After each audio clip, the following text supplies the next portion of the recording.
안녕하세요. 전 30대 중반의 복지시설을 운영하고 있는 30대 중반의 남성입니다. 최근 방영된 자폐인을 주제로 한 드라마 덕분에 우리 사회에서 자폐에 대한 관심이 많아진 것 같습니다. 물론 드라마 방영 후 의견이 분분하긴 하지만 저 개인적으로는 이 사회에 자폐에 대한 벽을 조금이라도 허물어준 것 같아 좋게 보고 있어요.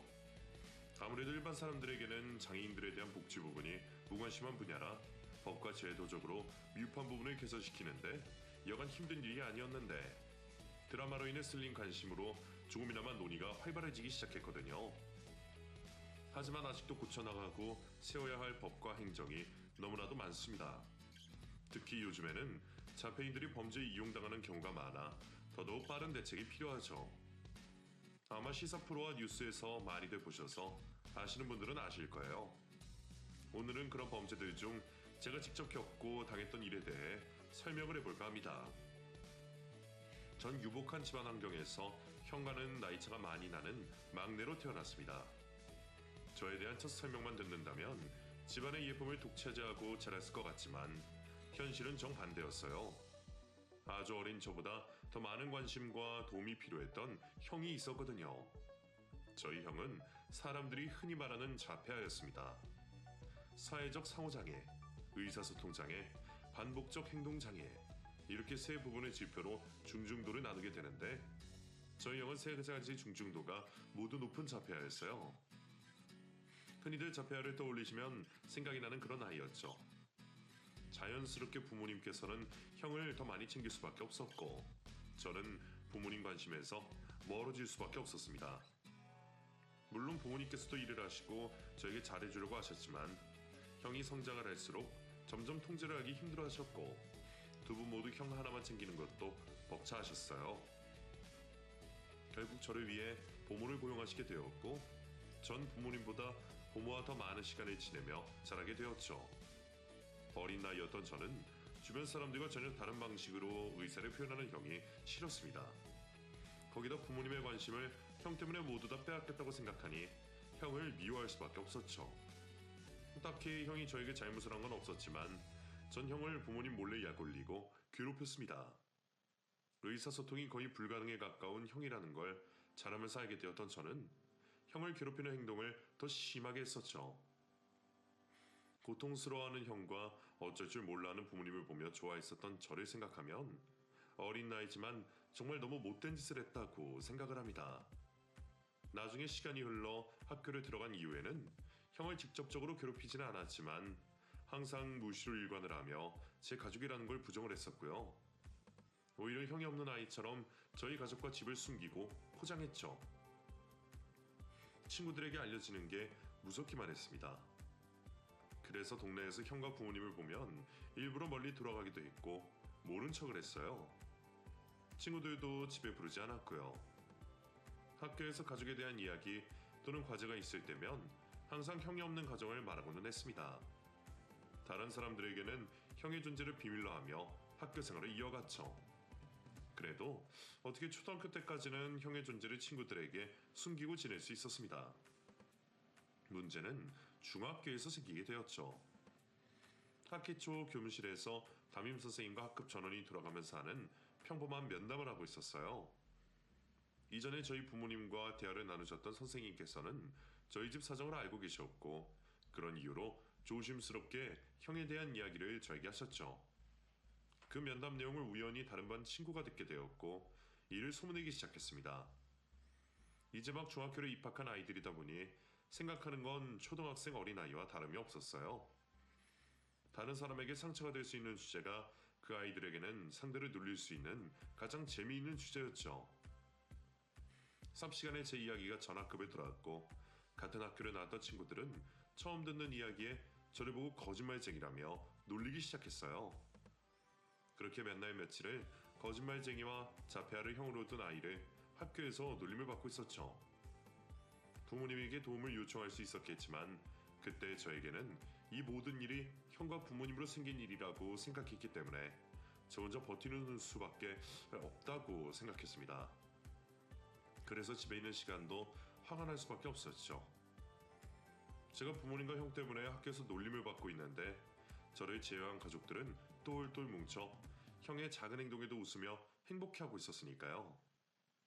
공부도 운동도 모든 내가 형보다 더 낫고 잘하는데 왜 나는 항상 뒷전이고 왜 형으로 인해 겪지 않아도 될 일까지 겪게 되는지 싶었죠. 그래서 거의 24시간 스트레스를 받고 있었던 것 같아요. 그러다 보니 결국에는 그 스트레스를 참지 못하고 폭발하게 되었죠. 학교에서 저를 놀리고 있던 녀석을 제 화가 다 풀릴 때까지 때리게 된 겁니다. 그런데 그 일로 인해서 일이 좀 커지게 되었어요. 하필 제가 때렸던 놈이 흔히 일진이라고 설명하는 불량 청소년 중 한 명이었던 거죠. 다른 학생들이 보는 앞에서 저에게 반항도 하지 못하고 맞았던 걸 창피하다고 생각한 건지 그 녀석은 자신의 선배들까지 불러 모아 하교하는 절 붙잡았습니다. 일진 무리들에게 둘러싸여 도망갈 수도 없었기에 죽기 아니면 까무러치기로 덤벼들었지만 현실은 드라마나 영화나 달랐습니다. 다수에게 제압을 당할 수밖에 없었고 결국 엎어진 채 흠씬 두들겨 맞게 되었죠. 제가 잘못을 빌지 않고 덤벼든 것에 더 화가 났던 무리들은 절 대충 때리고 끝낼 것 같지 않았어요. 한참을 무리들에게 둘러싸여 엎드린 자세로 막고 있던 도중 어디선가 형이 나타나 저를 감싸 안았습니다.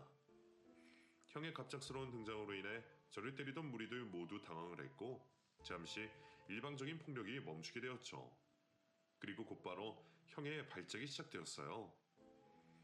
자폐를 겪고 있는 사람들은 작은 스트레스에도 민감하게 반응을 하기에 그때처럼 형이 견디기 힘든 상황에서는 더 격한 반응이 나올 수밖에 없었습니다. 형 자신도 주체를 못할 정도로 엄청나게 격렬한 반응을 보이자 저를 때리던 무리들 모두 겁을 먹기 시작했고 큰일이 생긴 줄 알고 그 자리를 도망치게 되었죠. 형의 등장에 저 역시도 놀랐지만 그보다 너무 심한 발작을 하고 있는 형이 걱정되었습니다. 제가 할 수 있는 거라고는 형을 진정시키기 위해 안아주는 것밖에 없었어요. 형, 내가 잘못했어. 그러니까 이러지 마. 내가 형 이렇게 만든 거지? 미안해, 형. 이제 나랑 형 괴롭히는 사람들 다 갔으니까 제발 진정해. 이러다가 형이 다치겠어. 곧바로 발작이 멈추진 않았지만 형은 제 말을 듣고 조금씩 진정되는 모습을 보였습니다. 태어나 한 번도 형 대접을 해주지 않고 무시만 했던 동생을 구해주러 자신의 몸에 날렸다는 게 저에게 충격적이기만 했어요.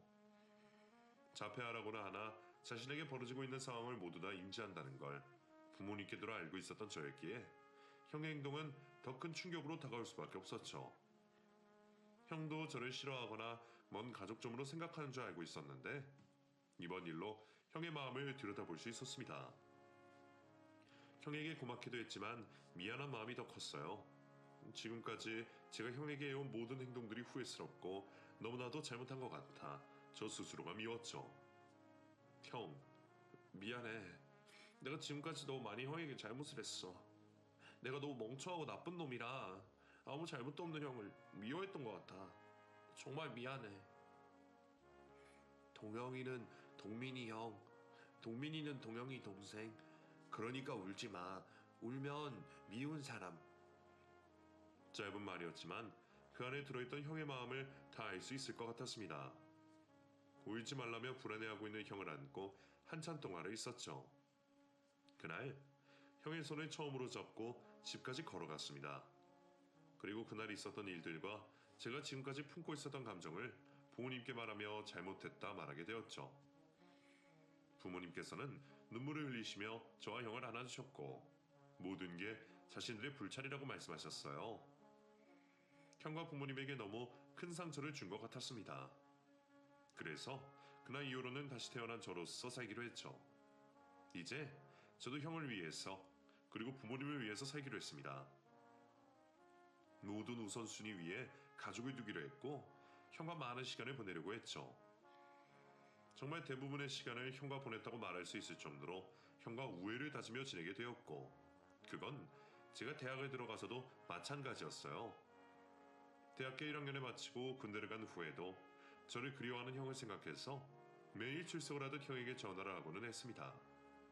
군 전역 후 형과 떠날 여행을 하게 될 것들로 잔뜩 계획을 짜고 기대를 하고 있는데 그 모든 게 의미가 없게 되었어요. 형이 교통사고로 세상을 떠나게 되었거든요. 그런 일이 형과 저에게 생길 거라고는 생각도 하지 못했습니다. 형에게 잘못했던 날들이 너무 길었기에 저 스스로를 자책할 수밖에 없었죠. 몇 달을 형의 죽음을 받아들이지 못했고 형 생각만 하면 눈물이 떨어지고는 했어요. 형과 하려던 수많은 계획을 세웠는데 형의 부재로 인해 그 모든 게 멈춰버렸죠. 군 생활을 하며 정말 많은 생각을 했습니다. 과연 내가 어떻게 살아야 형에게 한 잘못을 조금이라도 속죄할 수 있을까? 어떻게 해야 하늘나라에 있는 형이 나를 웃으며 용서해 줄까 하면서 말이죠. 그런 생각을 하루 종일 하고 있다 보니 형과 같은 일을 겪고 있는 사람들의 불편함이 먼저 떠올랐습니다. 또 다른 누군가는 우리 형이 겪었던 불편함을 일상 속에서 경험하고 있을 테니 제가 이걸 조금이라도 바꿔보자는 생각이 들었죠. 사람들의 인식, 나라가 정한 법을 조금이라도 자폐를 가진 사람들에게 맞게 변화시키고 싶었어요. 형이 그러한 세상에서 살았으면 하는 마음에서 말이죠. 복지 관련으로 일을 하고 싶었습니다. 그래서 군 전역과 동시에 제가 가지고 있던 생각을 부모님께 말씀드리게 되었죠.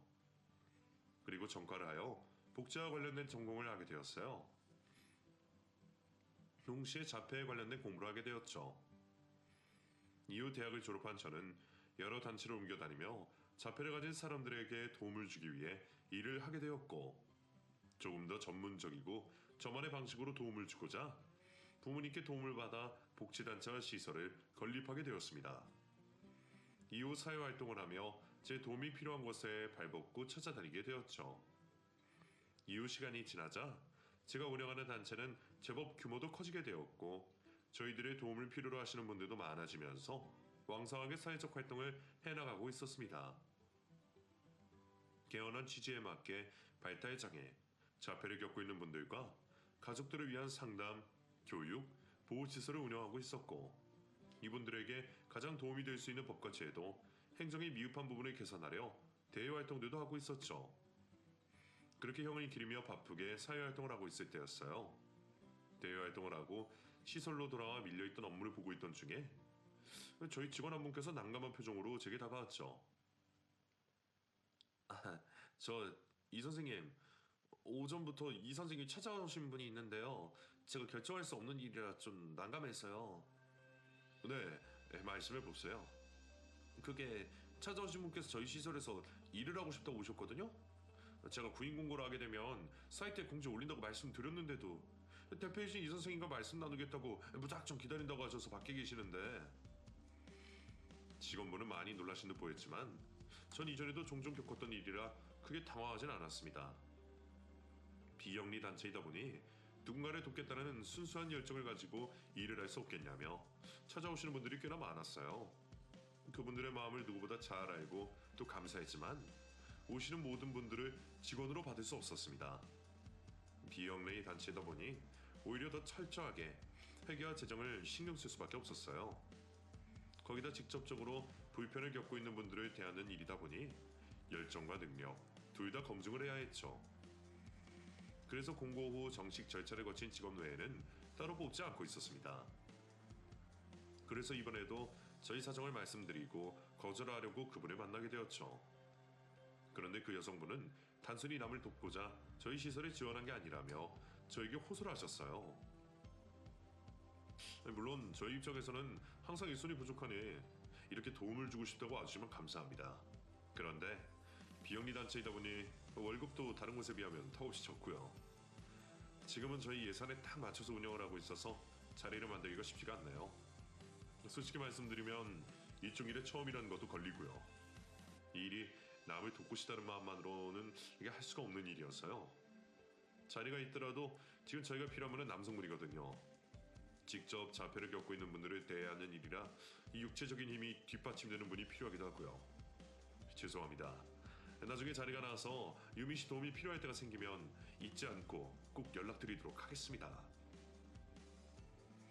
말씀처럼 단순히 남을 돕고 싶어하는 마음이라면 이곳 말고도 다른 곳에서 일을 했을 거예요. 그런데 제 동생이 자폐를 겪고 있어서 제가 이곳을 지원하게 된 거예요. 이곳은 다른 곳과 다르게 자폐와 발달장애를 전문으로 관리해주는 곳이니까요. 사실 처음에는 부끄럽지만 저희 형편이 좋지 않아서 제 동생이 제대로 된 교육이나 관리를 받지 못했어요. 그래서 제가 뒤늦게나마 이쪽에 관심을 가지고 공부를 하고 있는데 이론적인 거를 생활에 녹이는 게 쉽지 않았거든요. 동생이 생활하는데 힘들어할 때마다 그 모든 게 제 잘못인 것 같아서 마음이 찢어져요. 그래서 사람들도 돕고 제 동생에게 필요한 교육도 배우기 위해 이렇게 신뢰를 무릅쓰고 막무가내로 찾아오게 되었습니다. 무리한 부탁이라는 거 알고 있지만 도와주시면 정말 감사하겠습니다. 저에게 자신의 사정을 이야기하며 눈물을 참고 있는 유미 씨를 보니 과거의 저의 모습이 떠올랐습니다. 저도 형에게 못해준 것을 생각하며 혼자서 눈물을 흘렸던 적이 많았으니까요. 전 자폐를 겪고 있는 사람들을 도와주는 사람이기도 했지만 그 전에 자폐 가족을 두었던 사람이었습니다. 또 우리나라에서 자폐인에 대한 교육과 관리를 받을 수 있는 시설이 얼마나 부족한지 알고 있던 사람이었기에 유미 씨의 호소에 제 마음이 움직이게 되었어요. 하지만 저 혼자서 독단적으로 결정을 내릴 수는 없었기에 잠시 유미 씨를 방에 두고 직원들과 이야기를 나누게 되었죠. 다들 유미 씨의 상황을 안타까워하고 이해해 주었습니다. 무기명 투표 결과도 모두 다 유미 씨를 도와주자는 의견으로 일치가 되었죠. 그날 이후 유미 씨는 저희 시설에 다니게 되었어요. 저와 비슷한 형제관계의 모습인 유미 씨에게 신경이 쓰일 수밖에 없었고 유미 씨가 저와 같은 후회를 하지 않았으면 하는 마음에 동생분에 대한 이야기를 듣고 개선될 수 있는 부분을 알려주고는 했죠. 유미 씨 동생분에 대한 이야기를 나눌 때면 저도 마음 편히 저와 형 사이에 있었던 일들을 말을 할 수 있어 좋았습니다. 다른 사람들에게 말하기에는 와닿지도 않고 공감하기 힘든 일들이 많으니 형에 대한 이야기는 항상 부모님과 나누었어요. 하지만 그것도 먼저 세상을 떠난 형을 그리워하시는 부모님께 그리움만 증폭시키는 일 같다 제가 먼저 꺼내는 적이 없었죠. 그러다 보니 유미 씨와 서로의 형제에 대한 이야기를 하는 그 시간이 너무 좋았습니다. 그 시간을 보내는 것만으로도 위안을 받을 수 있는 시간이 되었죠. 대화를 나누며 서로에게 부쩍 가까워지게 되었고 서로를 좀 더 많이 알아갈 수 있었습니다. 그렇게 알게 된 유미 씨는 저보다 더 희생적인 사람이었어요. 저희 시설에서 근무를 하는 것 이외에도 개인적으로 여러 군데 봉사활동을 다니며 개인 여가 시간 전부를 다른 사람들을 위해 살고 있는 사람이었죠. 일이 바쁘고 힘들다며 쉬는 날이면 집에서 쉬는 것밖에 모르던 제가 부끄러워질 정도였습니다. 솔직히 그렇게까지 자신을 희생할 수 있나 싶을 정도로 존경스러운 여자였어요. 아마 그런 모습에 제가 유미 씨에게 반하게 되었던 것 같습니다. 유미 씨도 제게 비슷한 감정을 느낀 듯 했어요. 서로에게 조심스럽게 다가갔던 우리는 마음을 확인할 수 있었고 이후 연애를 하게 되었죠. 연애 이후에도 서로 하는 일이나 가지고 있는 관심사, 자폐를 겪고 있는 가족으로 인해 대부분 이와 관련된 이야기를 나누게 되었습니다. 특히 자폐를 겪고 있다는 동생 때문인지 여자친구는 연애를 하는 중에도 자폐를 가진 사람들이 하는 행동에 대해 끝없이 질문을 해왔죠. 가끔 연애에 집중을 하지 않는 것 같아 서운하기도 했지만 끔찍이도 동생을 생각하는 모습에 더 사랑스럽기도 했습니다. 동생에 대한 애정만 보더라도 얼마나 사랑이 많은 사람인지 알 수 있었죠. 그런 여자와 평생을 같이 하고 싶었습니다. 비슷한 가치관과 제가 존경할 수 있는 여자라는 모습에 전 여자친구에게 프로포즈를 하게 되었고 우리는 미래를 약속하게 되었죠. 양가 부모님께 서로 결혼에 대한 뜻이 있음을 밝히게 되었고 각자의 집으로 돌아가 결혼 허락을 받는 인사를 드리게 되었습니다. 저에게 여자친구에 대한 이야기를 들으셨던 부모님께서는 여자친구를 좋게 봐주셨어요. 그래서 결혼 허락도 문제가 없었고 즐거운 시간을 보낼 수 있었죠. 그 다음은 제 차례가 되었습니다. 그간 일이 바쁘다는 핑계로 여자친구 부모님께 한 번도 인사를 드린 적 없어 많이 긴장이 될 수밖에 없었어요. 처음 인사를 드리는 자리가 결혼 허락 자리라 이를 안 좋게 생각하시면 어쩌나 싶었죠. 그렇게 방문하게 된 예비 처가에서 제 생각보다 더 극진한 대접을 받게 되었습니다. 처음 집 안으로 들어가자마자 저를 반겨주셨죠. 처음 뵙겠습니다. 이동민이라고 합니다. 인사가 너무 늦어 죄송합니다. 반가워요. 나 유미 아버지 되는 사람입니다. 여기는 유미 엄마 되는 사람이고 자네대로 유미 오빠 동생이고요. 그런데 유미가 큰 잘못을 했네. 이렇게 잘생기고 듬직한 정일이 온다는 걸 미리 알려줬으면 우리 집 남자들도 좀 더 준비를 할걸. 이거 우리 집 남자들이 외적으로 너무 밀리는데. 그러게요. 저는 앞으로 찍게 될 가족 사진이 벌써부터 걱정되는데요. 우리 집에 이렇게 잘난 사람이 들어와도 되는 거예요? 거덕하게 긴장한 저를 먼저 알아보신 아버님께서 저를 위해 농담을 먼저 해주셨고 가족들 모두 한마디씩 거들어 주었습니다. 저를 편하게 대해주시려는 가족들의 노력 덕분에 긴장을 조금 풀 수 있었죠. 가족들 모두 온화한 얼굴을 보니 여자친구처럼 밝고 선한 분들이라는 걸 느낄 수 있었습니다. 저를 반겨주시는 가족들 전부 반가웠지만 그 중에 가장 반가웠던 사람은 처남이었어요. 여자친구에게 워낙 자주 이야기를 들어왔었기 때문에 처음 봤지만 오래전부터 알고 지낸 듯한 느낌을 받았습니다. 아마 그건 저희 형 생각이 나서 그런 거일 수도 있겠지만요. 낯선 사람이 자신의 공간에 들어오는 행동을 많이 불안해한다는 걸 알았던 저는 최대한 조심스럽게 양해를 구하듯 처남에게 인사를 하게 되었어요. 안녕하세요. 저 정민 씨 누나, 유미 씨 남자친구 되는 사람이에요. 전 정민 씨 이야기를 누나에게 많이 들어서 알고 있는데 이렇게 직접 만나 뵙게 돼서 반가워요. 이건 정민 씨가 동화책을 좋아한다고 해서 준비했어요. 오늘 제가 잠깐 이 집에 가족분들과 있게 될 텐데 그때까지 잘 부탁해요. 말은 최대한 조심하게 하되 표정과 행동은 자연스럽게 하면서 최대한 처남이 느낄 불안감을 줄여주려고 했습니다. 그런데 낯선 사람의 방문이 어색한지 처남이 저를 보고 덜덜 떨며 격한 반응을 보이고 있었어요. 사실 이런 경우 불안함의 원인이 제가 집을 나가는 게 맞는 행동이지만 결혼 인사를 드리러 온 거라 어떻게 해야 하나 싶었죠. 전 여자친구에게 도움을 요청했습니다. 유미야 잠깐만. 정민이가 나 때문에 많이 불안해하는 것 같은데 네가 진정 좀 시켜줄래?